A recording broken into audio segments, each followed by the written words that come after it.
Lázaro.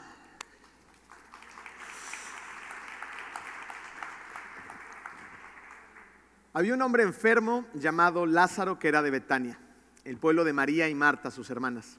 María era la misma que ungió con perfume al Señor y le secó los pies con sus cabellos. Las dos hermanas mandaron a decirle a Jesús: Señor, tu amigo querido está enfermo. Cuando Jesús oyó esto, dijo: esta enfermedad no terminará en muerte, sino que es para la gloria de Dios, para que por ella el Hijo de Dios sea glorificado. Jesús amaba a Marta, a su hermana y a Lázaro.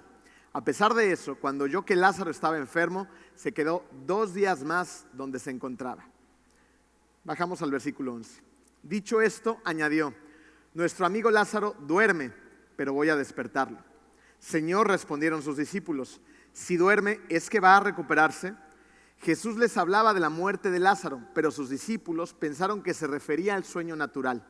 Por eso les dijo claramente: Lázaro ha muerto, y por causa de ustedes me alegro de no haber estado ahí para que crean, pero vamos a verlo. Juan 11, versículo 1 al 6 y luego del 11 al 15. Preguntas como estas de repente las tenemos en la mente. ¿Quién no desea un cambio profundo en su vida? ¿Quién no desea pasar de la enfermedad a la salud, de la muerte a la vida? En algún momento de nuestra vida todos hemos hecho preguntas como estas, las deseamos o las anhelamos. La vida de Lázaro es la historia continua de alguien que está experimentando lo que todos necesitamos: verdadera transformación. Su historia es la historia de nuestra necesidad y deseo de tener un cambio profundo y verdadero en nuestras vidas. A través de la historia de Lázaro lo veremos haciéndose cada vez más débil, más dependiente de Dios, ya que no puede sanar por sí mismo. Cuando Él muera y lo lleven a la tumba, tendremos entonces la invitación para asomarnos a los lugares oscuros de nuestra vida que no nos permiten salir de nuestros propios sepulcros y nos mantienen prisioneros aún cuando anhelamos una vida nueva. Cuando Lázaro escuche la voz de Jesús, entonces se nos lanzará la invitación a estar atentos de su llamado para salir de nuestras propias tumbas. Y cuando Lázaro vive una vida nueva, resucitada, veremos la vida que Jesús nos ofrece. Una vida peligrosa para la oscuridad. Una que no será vivida más en una tumba, sino en la libertad de Cristo. Una vida que puede estar llena del gozo que necesitamos, que anhelamos, e impactar esta tierra extendiendo el reino de Dios. Le damos una cordial bienvenida a todas las personas que han venido a reunirse de manera presencial a la iglesia y también a todas las personas que hoy nos siguen, ya sea en Cancún o en cualquier parte del mundo. Estamos muy contentos de poder transmitir estos mensajes con ustedes. El día de hoy, como lo han visto, empezaremos una nueva serie titulada Lázaro y tiene mucho para darnos. Pero antes de iniciar, acompáñenme juntos a orar. Querido Dios, te damos muchas gracias, Padre, porque nos has permitido reunirnos otra vez en familia, adorarte, alabarte y aprender de tu palabra. Te pido esta mañana, Señor, que nos des calma, tranquilidad, paciencia, que abras nuestro corazón, nuestro entendimiento para que podamos recibir tu palabra con claridad y que la podamos luego poner en práctica en nuestras vidas. Te amamos mucho, Señor, y estamos muy agradecidos por todo lo que nos das y también estamos agradecidos por lo que no nos das. En el nombre hermoso de tu Hijo Jesús, y todos decimos amén. Muy bien, nuestro primer espacio en blanco es transformación. Vamos directo al grano. Las buenas películas, los buenos libros, las buenas canciones, generalmente la intención es invitarnos al cambio, es invitarnos a una transformación.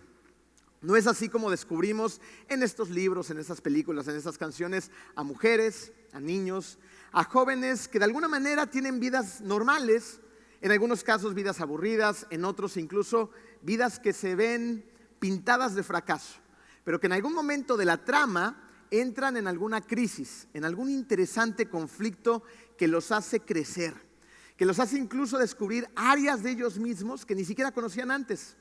Resulta que estos conflictos los transforman, los cambian para siempre. Esta misma inspiración muchas veces la podemos encontrar en el arte. En Roma existen pinturas bastante bien conservadas en las catacumbas, lugares en el subsuelo donde enterraban a los cristianos en la época de la persecución, donde incluso la iglesia la iglesia primitiva se reunía porque era perseguida. Entre esas pinturas se encuentran más de 60 interpretaciones de la resurrección precisamente de Lázaro. Rodo, ¿nos pones esta imagen? Para que podamos ir de la imaginación a un poquito lo que es la realidad de estas catacumbas. Me gustaría que se imaginaran por un momento a esta iglesia primitiva, estos primeros seguidores de Cristo, entrar a estos oscuros, fríos y húmedos pasillos. Estos cristianos que precisamente estaban sufriendo la persecución, en muchos casos eran arrestados, torturados y en algunos otros casos asesinados. Imagina a estos primeros cristianos caminar por esos pasillos oscuros entre las catacumbas, iluminando con sus antorchas la resurrección de Lázaro. ¿Me das la siguiente imagen, Rodo? Allí está uno de tantos lienzos que hay por ahí, viendo esa imagen entre el fuego, las sombras que produce una antorcha. Más de uno debió de haber encontrado la fuerza en esas pinturas para continuar el camino a la verdadera transformación que solamente Jesús podía ofrecer. Hombres, mujeres, niños, ancianos con vidas ordinarias, jugándose la vida porque creían en un Jesús que ofrece la transformación de la muerte a la vida. Esas pinturas les recordaban que lo que le pasó a Lázaro podía pasarles a ellos también. ¿Saben dónde podemos ver un poco del proceso de la transformación? Precisamente en este libro, en Juan, de donde estamos extrayendo la historia de Lázaro. Al principio del libro, como si pareciera a propósito, leemos que Jesús transforma el agua en vino en las bodas de Cana. Su primer milagro, ¿recuerdan? Primera transformación. Luego, versículos más adelante, leemos que Jesús le da de comer a miles de personas con tan solo unos cuantos pescados y unos panes. Transforma unos pocos pescados y panes en miles para alimentar a la gente hambrienta. Pero cuando llegamos a Juan 11, la transformación del agua y el alimento cambia dramáticamente a la transformación de una persona, la persona de Lázaro. Lázaro necesitaba ser transformado como nosotros también lo necesitamos. Sin embargo, tristemente, la mayoría de nosotros sabemos lo que no es ser transformados. No ser transformados es cuando el poder de Dios parece no hacer ninguna diferencia en nuestra vida. No ser transformados es cuando las promesas de Jesús las vemos tal vez cumplirse en los demás, pero no en mi vida propia. No ser transformados es cuando somos insensibles a un mundo que nos rodea llenos de necesidades y cosas que le rompen el corazón a Jesús, pero yo me muestro indiferente. Pensemos en esto. ¿Es posible de alguna manera tener una vida medianamente exitosa ante los ojos del mundo? Llevar un matrimonio, pues cae la lleve. Un trabajo decente que pague las cuentas, tener hijos medianamente obedientes, y es posible que incluso hasta asistamos a una iglesia como esta, y aún así perdernos de una vida intensa en Cristo, porque solamente vivimos la vida que el mundo nos ofrece, una vida que simplemente podamos sentir y llevarla. Sin embargo, la vida espiritual nos ofrece la verdadera transformación, pues esta es más que las emociones que sentimos. La vida espiritual es más que las decisiones que tomamos. Es obvio que Dios nos creó capaces de sentir cualquier tipo de emociones y ser seres intelectuales. Sin embargo, sintiendo, pensando y eligiendo, ¿no conoces a mucha gente que se siente más muerta que viva? Que viven, al parecer, como en control automático, muy lejos de la vida apasionante y gozosa que Jesús nos ofrece. Es por eso que es tan importante desarrollar nuestra vida espiritual. Porque si no, nos encontramos un montón de gente que dice seguir a Cristo, que se llegan a preguntar, ¿esto es todo? ¿No hay más? Y ese Jesús que prometía tantas cosas, y ese Dios todopoderoso, ¿no hay más? Necesitamos desarrollar nuestra vida espiritual. Necesitamos depender de Dios para descubrir ese más, para llenar lo que evidentemente nosotros no hemos podido llenar, ese vacío que el mundo solamente llena a través del pecado por unos breves e efímeros momentos. Lázaro nos muestra ese más de la vida que tanto anhelamos, ese más que necesitamos para vivir antes de morir. Sin embargo, nos encontramos con una situación, con un problema, una enfermedad que no nos deja experimentar precisamente ese más, porque todos estamos enfermos del alma, pues todos hemos pecado. Romanos 3:23. Pues todos han pecado y están privados ¿de qué? De la gloria de Dios. Todos hemos pecado. Miren, hace unos días tengo varias debilidades, ¿no? Y una de ellas es la repostería. ¿Aquí a alguien le gusta el pan y el dulce como a mí? Nos gusta lo que nos hace gorditos. Entonces mi esposa compró una caja de galletas, esas galletas que a mí me gustan muchísimo, y las llevó a la casa y los niños llegaron a ayudarle a bajar las compras. Yo no sé qué estaba haciendo, estaba entretenido. El caso es que, para no hacerles el cuento largo, los niños se pusieron de acuerdo, chamacos. Agarraron la caja de galletas y ¿qué creen que hicieron? La escondieron de mí, ¿no? Y como estoy chaparrito, pues lo llevaron a un lugar alto. No tan alto porque estoy muy chaparro. Los pusieron arriba del refrigerador. Entonces yo de repente vi que habíamos acabado de comer, querían echarse un postre, ¿no? Y agarraron sigilosamente un banco de la cocina, como si no me fuera a dar cuenta. Lo jalaron hasta el refrigerador y ahí estaba Jethro agarrándole la silla a Joshua, ¿no? Entonces Joshua estaba tratando de agarrar lo que habían puesto demasiado alto para sí mismos. Ojo. ¿Y qué creen que les pasó? Se les cayeron todas las galletas. Se desparramaron, ¿no? Y todos estábamos muy tristes, incluso yo. Fíjense, yo puedo encontrar cierta semejanza en esto, ya que al igual que tratar de alcanzar la caja de galletas, nosotros muchas veces estamos tratando de alcanzar cosas que generalmente parece que están fuera de nuestro alcance. Pensemos en esto. ¿Cuántas veces no nos hemos dicho, seamos honestos, ¿listos? Ahora sí voy a bajar de peso? ¿Quién lo ha dicho este año más de 2 veces? También por allá. Ahora sí voy a pagar mis deudas. Y llega el Black Friday, el Prime Day de Amazon, el viernes loco, ¿cómo le decimos aquí? El viernes, eso, ¿no? Y otra vez empiezas a comprar una bola de tonterías que no necesitas, ¿no? Ahora sí voy a ser un buen esposo, un buen padre, un buen trabajador, ¿no? O sea, nos empezamos a poner una bola de metas. Y cuando parece que lo estamos alcanzando por fin, algo pasa. Es que yo me propuse que voy a ser un buen esposo y estoy orando para que Dios transforme mi corazón. ¡Ay, pero ya volvió a ser la misma de antes ella! Otra vez está de genio. Llega la noche y le duele la cabeza, tiene sueño, ¿no? Entonces, no sucede, ¿no? Iba muy bien y la oferta irresistible se apareció. Una serie de eventos me llevaron a romper la dieta. Y otra vez, ¿dónde nos encontramos? Al inicio del camino. Pero ahora, con menos fuerza y menos decisión, pues volvimos a fracasar. Y el gozo y la pasión que Dios diseñó para nuestra vida, yo encuentro cierta semejanza con la caja de galletas, ¿no? Porque es difícil alcanzar porque no somos por nosotros mismos lo suficientemente altos, por nosotros mismos. O peor aún, cuando por fin parece que la tenemos en las manos, se nos cae. ¿Saben qué es lo interesante de esto? Que esas metas están bien. Digo, está bien que nos cuidemos, ¿no? Está bien que salgamos de las deudas, está bien, evidentemente, que seamos buenos esposos, buenos padres, que seamos buenos trabajadores, son buenas metas, ¿estás de acuerdo? Pero lo interesante de eso es que esas metas no deberían de ser el todo de nuestra vida. Estas deberían cumplirse debido a una relación de amor con Dios que por consecuencia me llevan a la obediencia. Una relación de amor con Dios que por consecuencia me llevan a la obediencia. Yo obedezco porque amo, porque tengo una relación, porque sé lo que Dios quiere para mí. Y lo hago en amor. Pero el problema es que hacemos de esas metas nuestro todo. Y no las alcanzamos y me frustro. O las alcanzo y me frustro. Quiero más, ya no estoy satisfecho con eso. ¿Qué sigue? ¿No les ha pasado también? ¿Sabes por qué pasa esto? Porque solamente nos concentramos en el cambio exterior, en proyectar una imagen a los demás que muchas veces ni siquiera es real.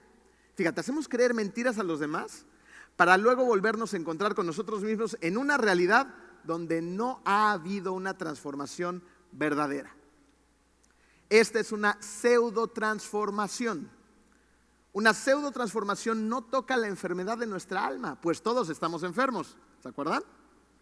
Y una pseudo transformación no va a tocar la verdadera enfermedad. Entonces nos seguimos enfermando. Entonces aquí la pregunta que debería venir a nuestra mente en un colectivo es: ¿por qué conformarnos con una pseudo transformación en lugar de iniciar una verdadera transformación? Hay varios puntos de vista que podríamos dar lugar en este momento, pero nos vamos a concentrar en una que yo creo que a muchos nos va a pegar.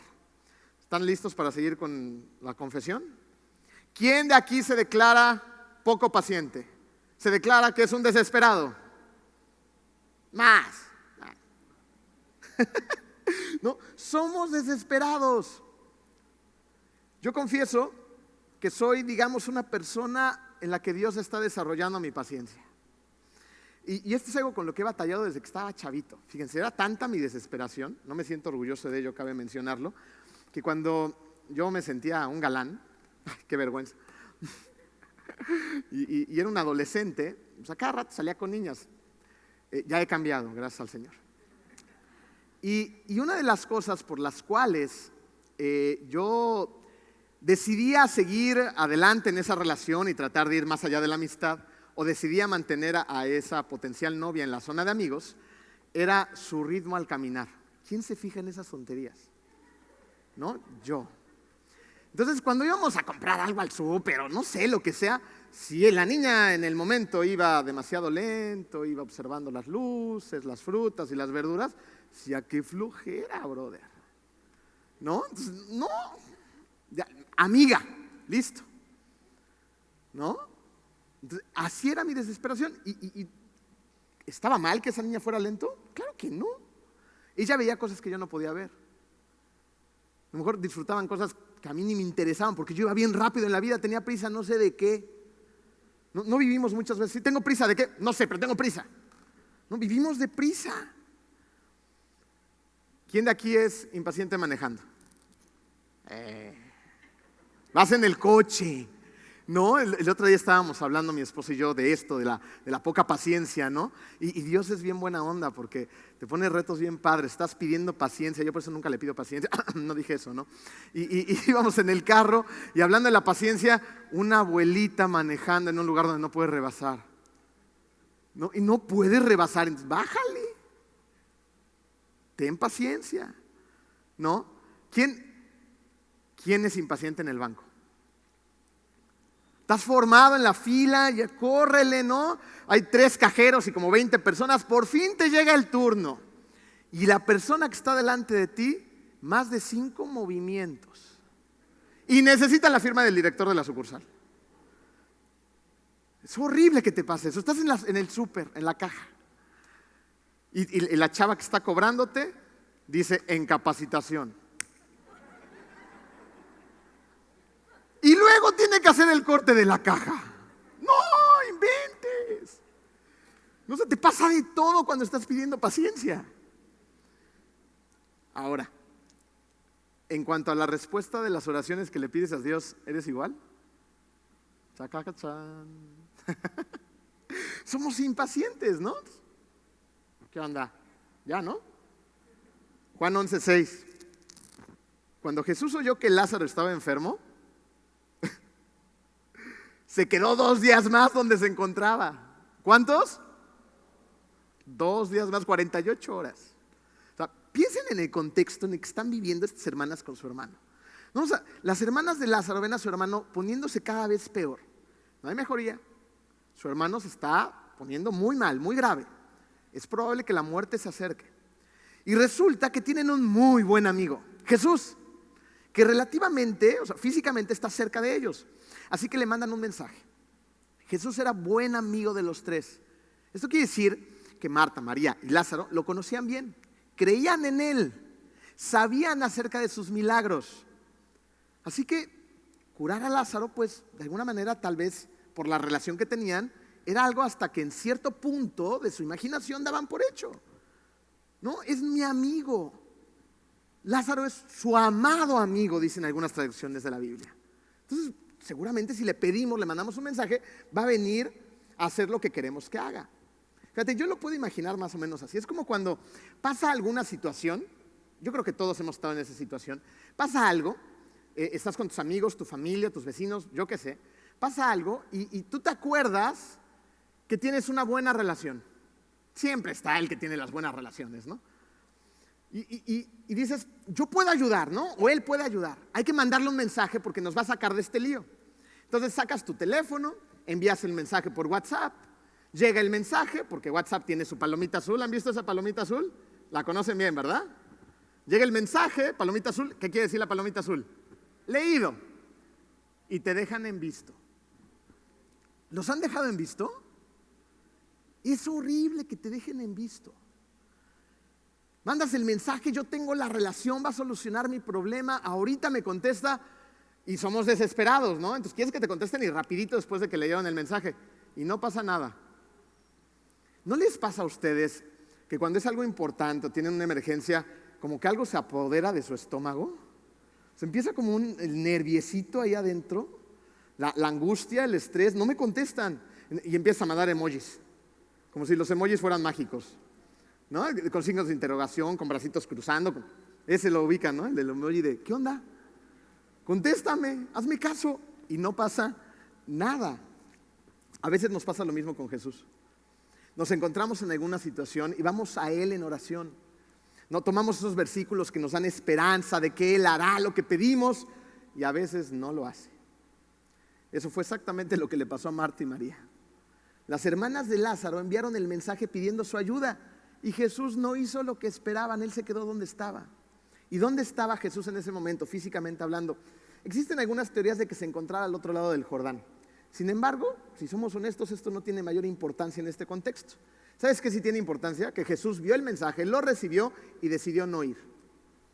Jesús no llegó cuando ellos querían. ¿Escuchaste esto?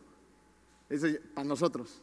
Jesús no llegó cuando ellos querían. Todos en algún momento no nos hemos preguntado, ¿dónde está Dios? ¿Por qué no haces algo, Dios? ¿No eres todopoderoso? Imagínense estos hermanos. Lázaro en su agonía esperando que la puerta se abriera y llegara por fin su amigo Jesús para ser sanado. Imagínense a las hermanas, ¿no? Escuchando que entra y sale gente de su casa, porque era gente que tenía muchas amistades. Mucha gente estaba yendo a ver a Lázaro que estaba enfermo. Pero el que no entraba era Jesús y era el que realmente estaban esperando. No pasa nada. Entreno, corro varias veces a la semana y tengo el gusto de entrenar con un buen amigo, un universitario, quien me expresaba su frustración acerca de Jesús. Es un muchacho con mucha energía y con mucha pasión acerca de Jesús. Yo lo veo enamorado de él y me encanta estar con él porque me lo transmite, ¿no? Y ahí me doy cuenta también que existe una relación, porque al estar enojado con Jesús es que hay una relación. Y este universitario me decía, mire Emilio, estoy enojado, ¿no? Trabajo para Jesús, hago cosas para expandir su reino, para que la gente lo conozca, para contagiar lo que yo siento acerca de él. Hago videos, hace unos videos alucinantes. Se va a cenotes, busca la luz, le pone música, subtitula todo. Vaya, hace cosas muy padres a favor de extender el reino de Dios, ¿no? No mucho tiempo antes me estaba platicando que se encontró una persona en el súper que no conocía, la vio triste, se puso a platicar con esta señora y terminó orando por ella, ¿no? Qué padre ver a jóvenes que hacen eso. Ayudo a la gente entonces, ¿no? Él dice, oro, trabajo, voy, vengo, leo la Biblia. Y Él no me ayuda. 2 cosas le he pedido, me decía. 2 cosas y no pasa nada. ¿No te has sentido así?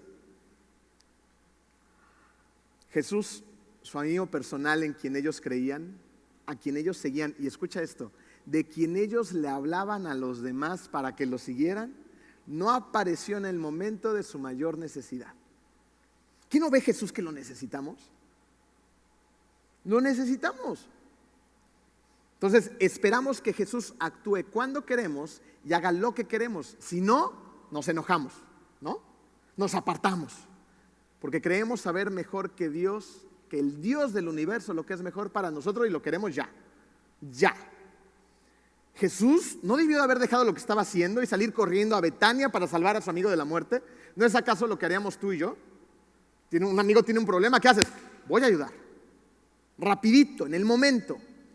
Pero Jesús no dejó lo que estaba haciendo y fue a salvar el día. No, dejó que Lázaro se pusiera peor, como dejó a sus hermanas sin el milagro que ellas anhelaban. Así que Jesús no llegó y Lázaro se murió. Los corazones de los que lo esperaban, que esperaban a Jesús, debieron haberse colapsado. Se debieron haber hecho un montón de preguntas. No se debieron haber enojado, confundidos. ¿Qué onda con Jesús? Cuando Jesús hoy no aparece, luchamos con ese mismo caos en nuestro corazón y nos preguntamos, ¿realmente le importamos a Jesús? La respuesta es un contundente sí. Fíjate, la mayor muestra de amor por nosotros de parte de Jesús la encontramos en Romanos 5:8. Pero Dios demuestra su amor por nosotros en esto, en que cuando todavía éramos pecadores, Cristo, ¿qué? Murió por nosotros, murió por ti y murió por mí, porque nos ama y dio su propia vida por nosotros. Dios revela su amor a través de la muerte de Jesús en la cruz, y esta es la mayor prueba de amor por nosotros. Y en algunos casos abrazamos esta realidad, la creemos, pero aún así necesitamos con desesperación que Él le dé solución a la situación que estoy atravesando. Pero hay veces, punto número 2, que Jesús se demora. Ahora, ¿por qué Jesús se demora?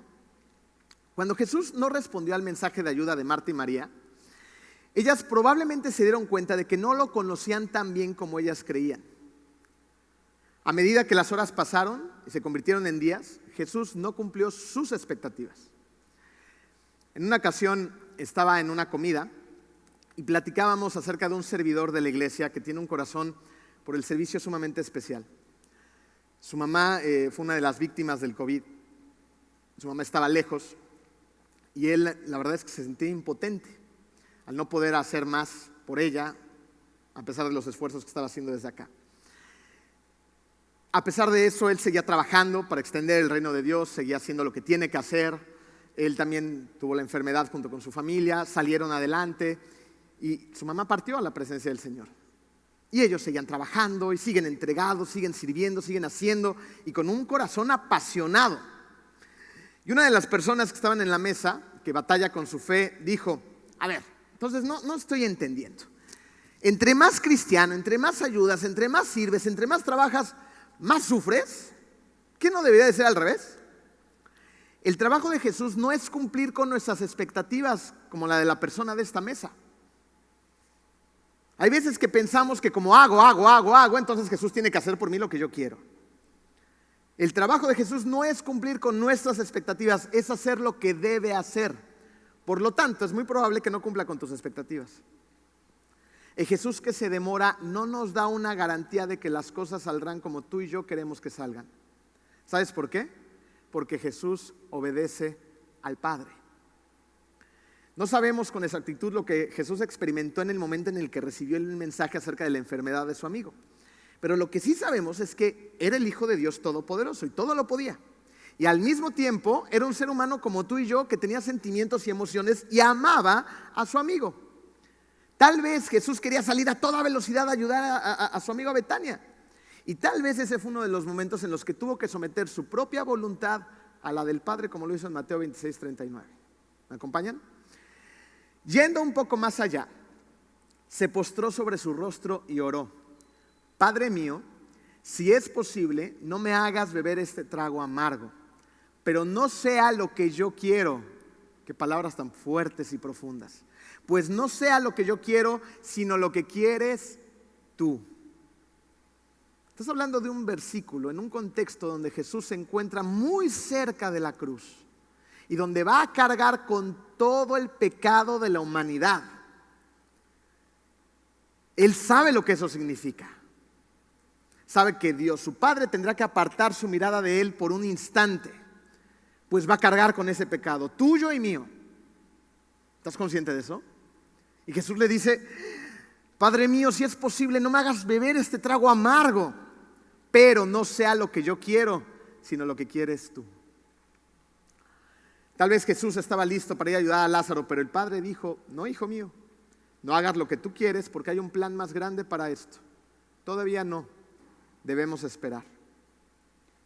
Pero la espera, esa espera que a veces nos desgarra el alma. A veces vemos a nuestro matrimonio despedazarse en 1000 pedazos y oramos, clamamos, ayunamos y oramos y solamente parece despedazarse más.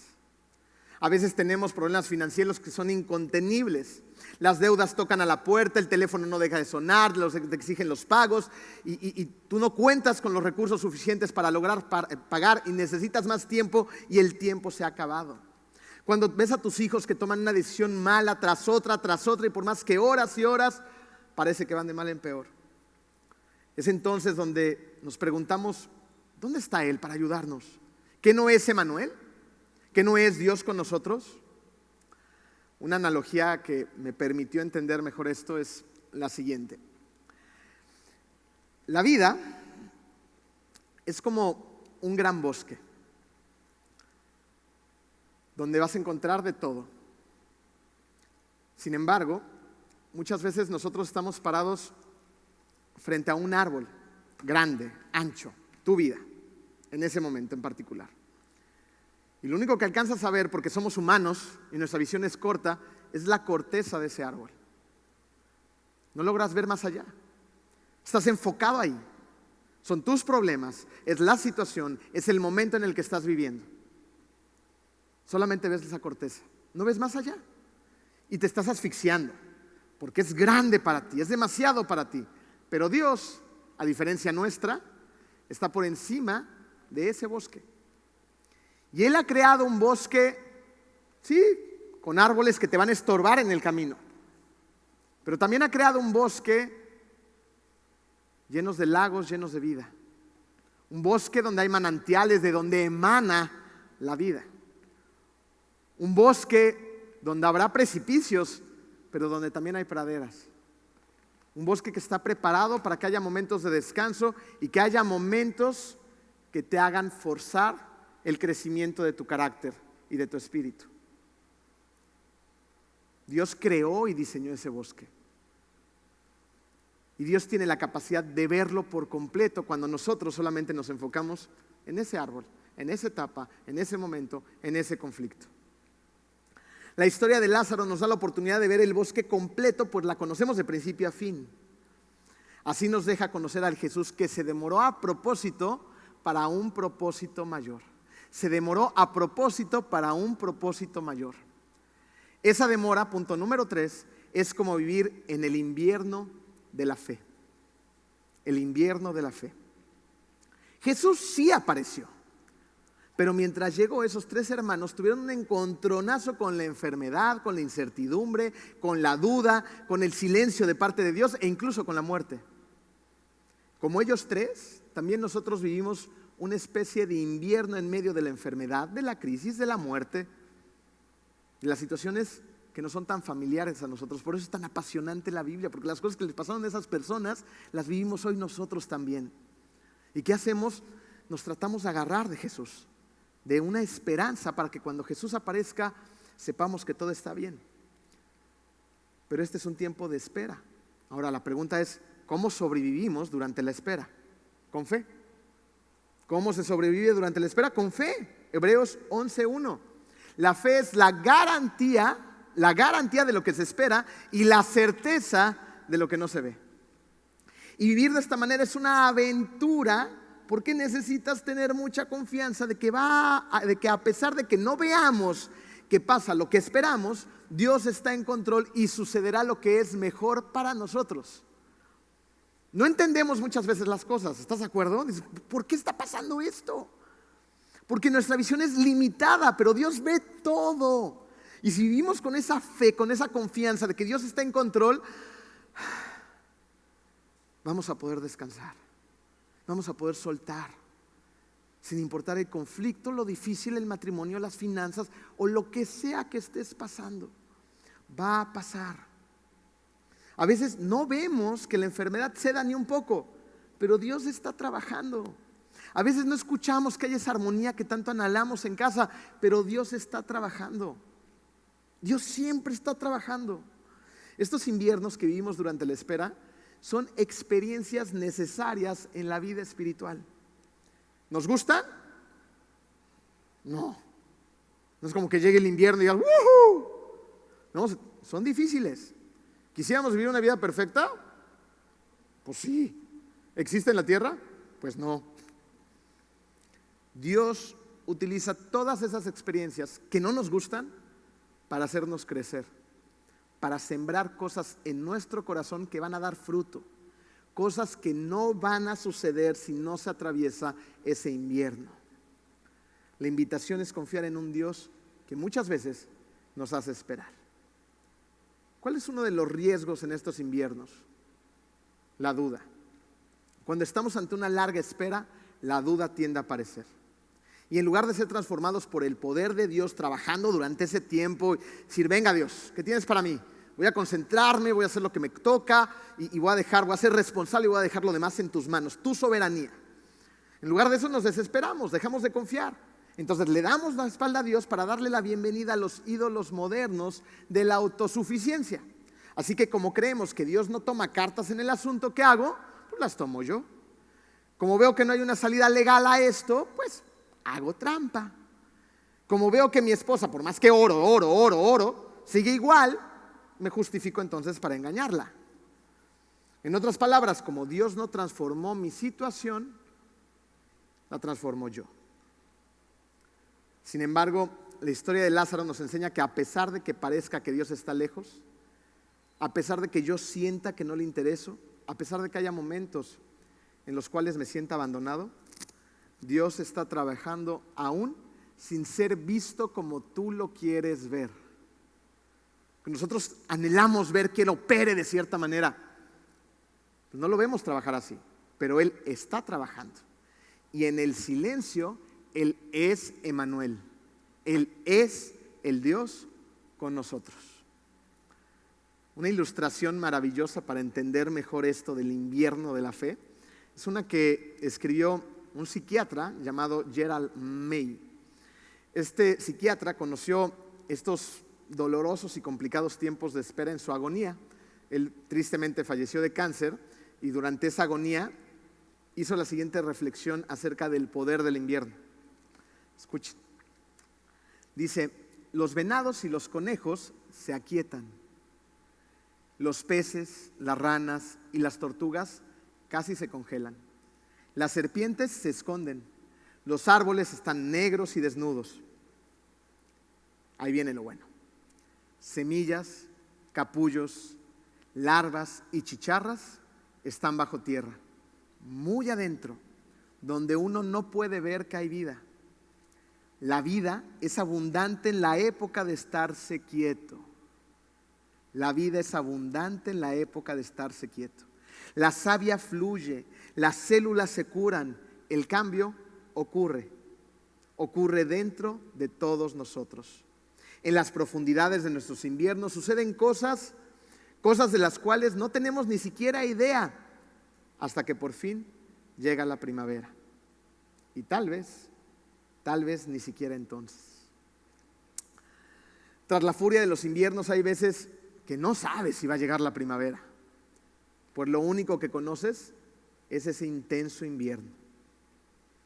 Hoy muchos de nosotros estamos entre la vida que queremos vivir y la que estoy viviendo.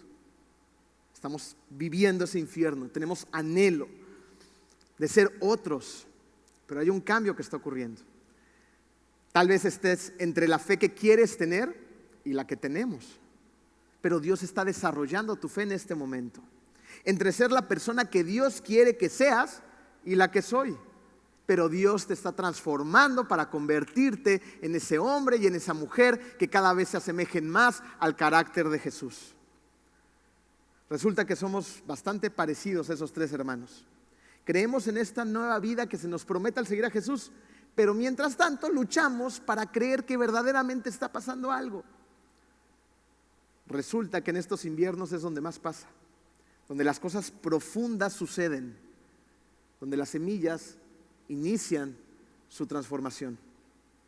Y es así justo como debe de suceder, porque los verdaderos cambios no suceden de afuera hacia afuera, suceden de adentro hacia afuera.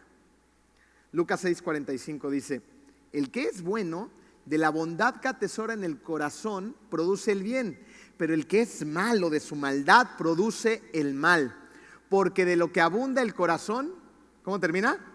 Habla la boca. De lo que abunda el corazón, de lo que hay en tu corazón, abunda. De lo que habla tu corazón, habla la boca. En estos inviernos Dios nos llena el corazón de lo que necesitamos. Está trabajando en nuestro corazón, está reconstruyendo, está esa savia depositándose ahí, está esa semilla siendo sembrada, dándonos lo que necesitemos para llevar a cabo el plan que tiene para nuestras vidas, pero necesita un tiempo para hacer ese trabajo. Y es durante la espera cuando nos volvemos más conscientes de Dios. Durante la espera nos volvemos a veces más conscientes incluso de nosotros mismos.